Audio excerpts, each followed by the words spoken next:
Mr. Khan, thank you for speaking with us under such difficult circumstances. How are you coping with your imprisonment? I am confined in a 7-foot by 8-foot death cell, typically reserved for terrorists to ensure they have no contact with anyone. It is solitary confinement with barely any space to move. I am under constant surveillance by the agencies, being recorded 24/7. And I am denied basic prisoner and human rights such as visitation, I told the Sunday Times. My life has drastically changed since being in this maximum security prison for almost a year. The charges against me: corruption for allegedly selling state gifts, treason for leaking state documents, and an illegal and un-Islamic marriage have led to my confinement. The interview was conducted through my lawyers because I am not allowed pencil and paper. This month, a UN working group on human rights declared my incarceration arbitrary and in violation of international law, demanding my immediate release. Recent judgments in Pakistan have ruled in my favor. In June, the so-called Cypher case for leaking state secrets was overturned, as was on July 13th my convictions for illegal marriage and for selling state gifts such as jewelry from the Saudi-crowned prince. However, I was denied bail by a Lahore court over accusations that I had incited my supporters to riot in May last year after being pushed from power. Protesters stormed the home of the local army commander and stole white peacocks from his garden. The government is threatening to ban my party, Pakistan Tehreek-e-Insaf, PTI, which won more seats than any other in elections in February.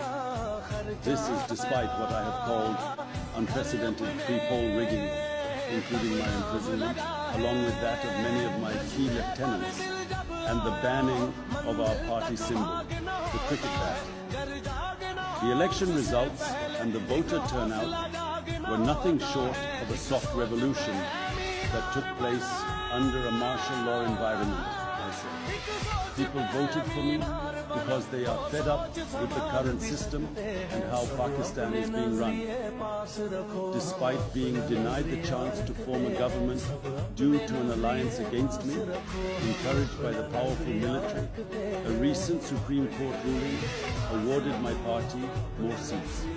I insist we secured a significant majority of approximately 175 seats, not the 93 that were officially acknowledged after being usurped. Last Monday, Ataullah Tarar, the Information Minister, declared that the government would bring proceedings in the Supreme Court to ban PTI permanently.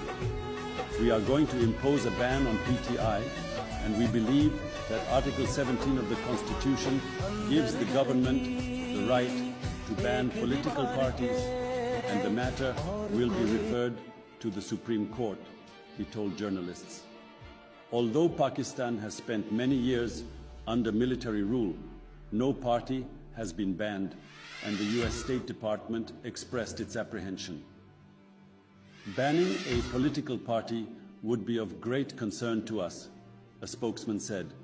These games are being played to break me and my party, but by the grace of the Almighty, nothing has or will succeed. Zulfikar Bukhari, a friend and advisor, said the threats to ban the party were a sign of panic. The establishment is panicking. This was a knee-jerk reaction to our back-to-back victories in court. Every day I am in prison under their fascist politics. I become more popular, he added. I'm more popular now than in the last 30 years in politics. Bukhari, himself in exile, like many other PTI members, will speak in the House of Lords on the erosion of democracy in Pakistan. The session, arranged by Lord Hannan of Kingsclere and Naz Shah, the MP for Bradford West, will discuss the opinion issued this month by the UN Working Group on arbitrary detention, which called for my immediate release with compensation. This decision echoes what we have been saying for over a year. As an aside, I was the first to advocate for third umpires in cricket because I always believed it would make the game fairer. With this independent opinion, it's no longer about taking my word for it, nor my party's word, or the government's. Anyone can read the entire report and see for themselves the injustices that have occurred and what is ultimately damaging the country and hurting its people. I urge other country leaders and human rights organizations to read the UN decision and act.